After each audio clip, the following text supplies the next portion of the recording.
sommes dans le livre de Exode. 3 jusqu'à 6. 21 jusqu'au 27e verset. Et tu vas m'aider à lire ça chez toi. Exode 12 3 jusqu'au 6e verset. Encore le même Exode 12 du 21e jusqu'au 27e verset. Ici la Bible nous parle. L'histoire que nous connaissons depuis le quotidien. L'histoire de Pharaon et des peuples d'Israël. L'histoire nous parle que les enfants d'Israël avaient la vie, mais il y avait la vie qui leur manquait. Parce que chaque jour, ils avaient besoin de la libération.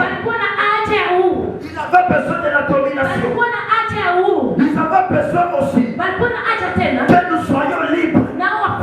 Chaque jour, ils marchaient selon la volonté d'une personne. Ils mangeaient selon la volonté d'une personne. Chaque jour, il ne peut pas faire ce qu'il veut. Combien de personnes sont ici ce soir? Ils vivent selon la volonté d'autres personnes. Si d'autres personnes se décident de s'établir, c'est-à-dire que c'est ce qui va s'accomplir dans ta vie. Mais la première des choses que je vais te dire ce soir, Dieu ne t'a pas créé pour vivre la vie de l'autre. Mais Dieu t'avait créé pour vivre la vie que Dieu a préparée pour toi. Amen. Pharaon a osé. Le Dieu avait donné 10 fléaux à Pharaon. Premier fléau, l'eau se change à sang. Pharaon a dit je ne vais pas. Deuxièmement, les grenouilles. Pharaon a dit je ne vais pas. Troisièmement, le moustique. Pharaon a dit je ne vais pas. Quatrièmement, les mouches qui sont en train de piquer. Pharaon a dit je ne vais pas. Cinquièmement, les pestes au bétail. Pharaon a dit je ne vais pas. Sixièmement, les miracles. Pharaon a dit je ne vais pas. Septièmement, les graines. Il a dit non. Huitièmement, il a dit les sauterelles. Pharaon a dit non. Neuvièmement, Dieu a envoyé l'obscurité. Pharaon a dit non. Le problème c'est quoi? Pharaon peut te résister devant toute chose. Mais Pharaon ne peut pas te résister devant l'agneau.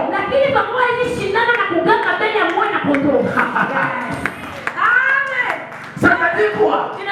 Avant la Pâque, Pharaon peut faire toutes les choses qu'il veut. Mais quand il s'agit de la Pâque, la deuxième des choses, Dieu avait dit à Moïse, maintenant ce soir, si Pharaon parlait, c'était dans d'autres fêtes. Dans les fêtes de mariage, ils peuvent bloquer pas de problème. Dans les fêtes d'anniversaire, ils peuvent bloquer pas de problème. Mais quand ils sont chers, c'est la fête de la Pâque. C'est la fête de la libération. Là où Dieu libère les gens. Et je te parle de cette Pâque. Que Dieu te libère au nom de Jésus. Je te répète au nom de cette Pâque. Que Dieu te libère au nom de Jésus. Battez-les une fois.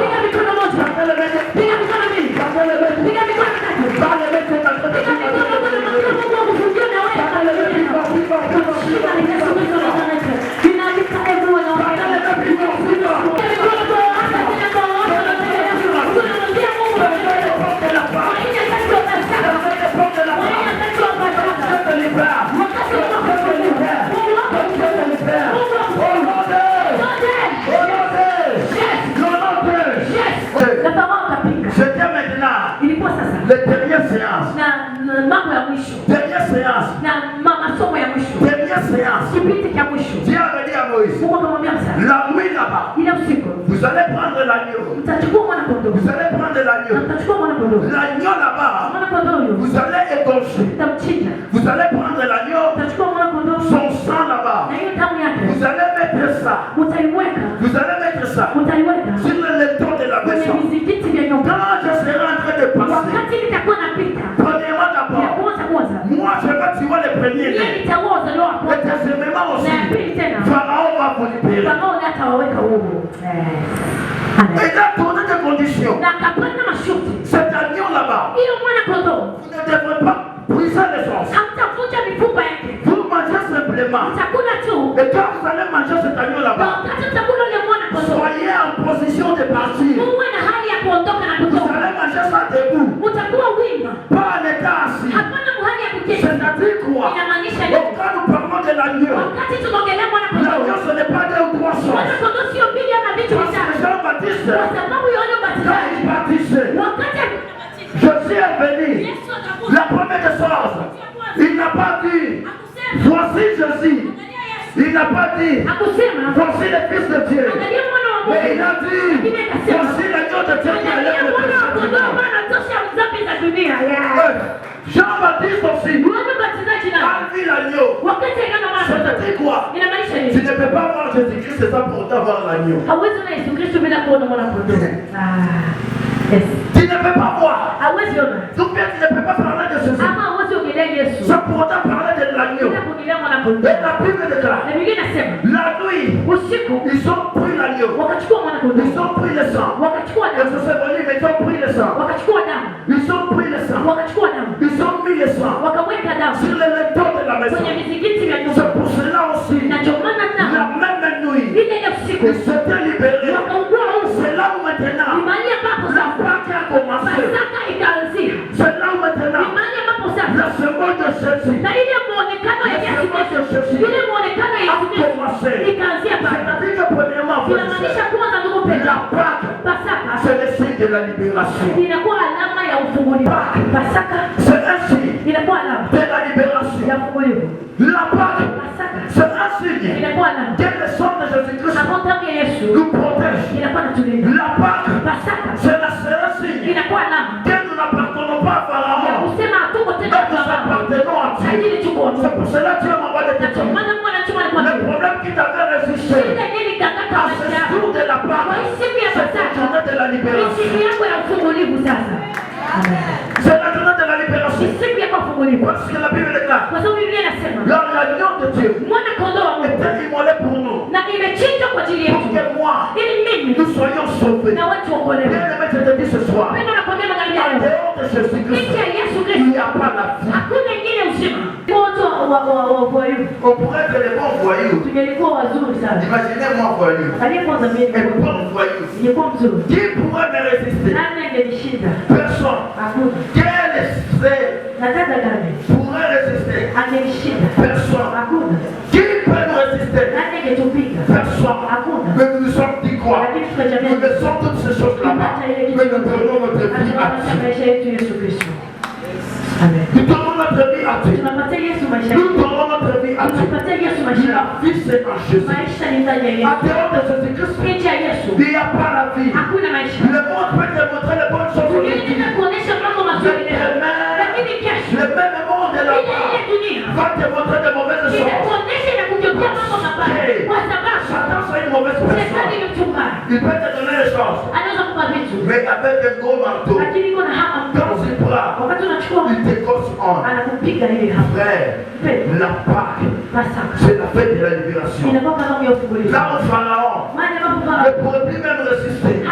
C'est-à-dire qu'on faisait ça. Après la Pâque, à chaque fois où Moïse allait vers Pharaon, ce jour-là-bas, quand l'agneau était immolé, c'est Pharaon qui était venu devant Moïse. Je lève ma main toi. Tous les gens qui combattent, tous les gens qui se faisaient de combat, ce soir, ils vont venir vers toi. Chacun quand tu te faisais toi-même.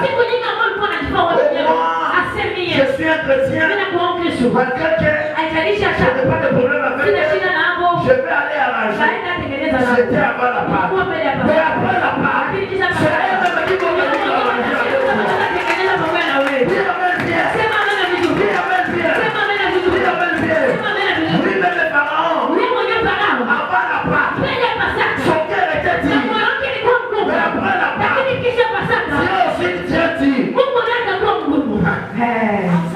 Yes. Dieu avait envoyé à Moïse chez Pharaon pour que Moïse partir à Pharaon.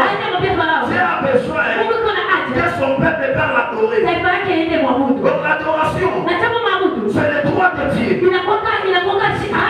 C'est-à-dire quoi? Même Dieu lui-même a vu que comme ces gens sont dominés, même moi aussi, je ne serai plus adoré.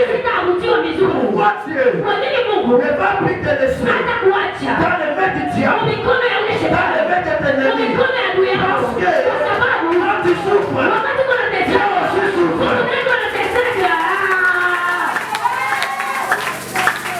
Dis avance bien. Dis avance bien. Dis avance bien. Dis on doit avance bien. Frère, quand tu souffres, Dieu aussi souffre. Peut-être c'est toi.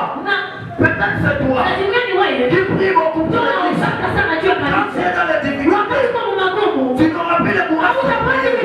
Tu vas se sentir qu'il est mal à l'aise. Peut-être c'est toi qui tourne beaucoup à l'église.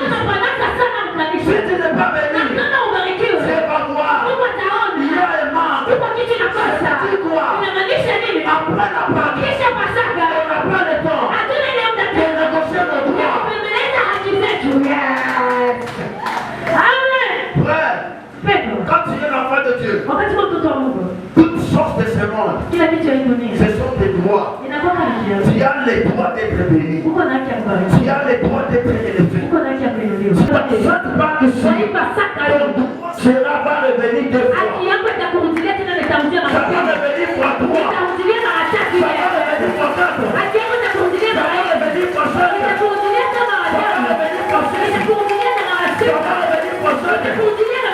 revenir fois 8. Ça va revenir fois 9. Ça va revenir fois 10. C'est pas ça, on a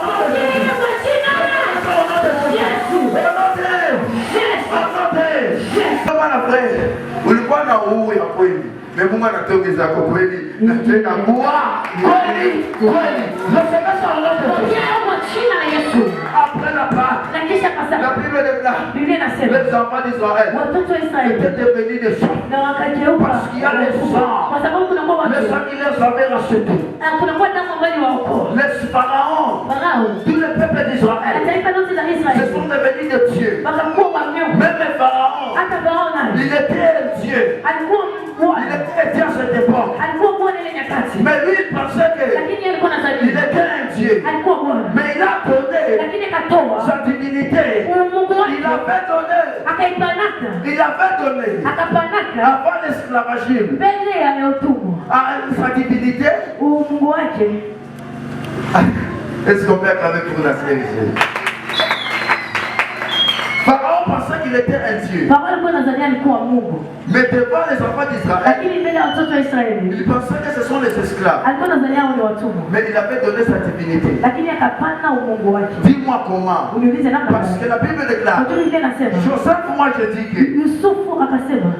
dis que Joseph n'était pas un esclave en Égypte lui aussi. Mais Joseph était en mission. Parce que quand il a simplement interprété les songes, Pharaon a dit, moi je suis Dieu, mais je te place au-dessus de ma maison. C'est-à-dire quoi? Joseph, c'est un peuple israélien. C'est Pharaon a dit aux enfants d'Israël, moi oui je suis un Dieu, mais vous êtes au-dessus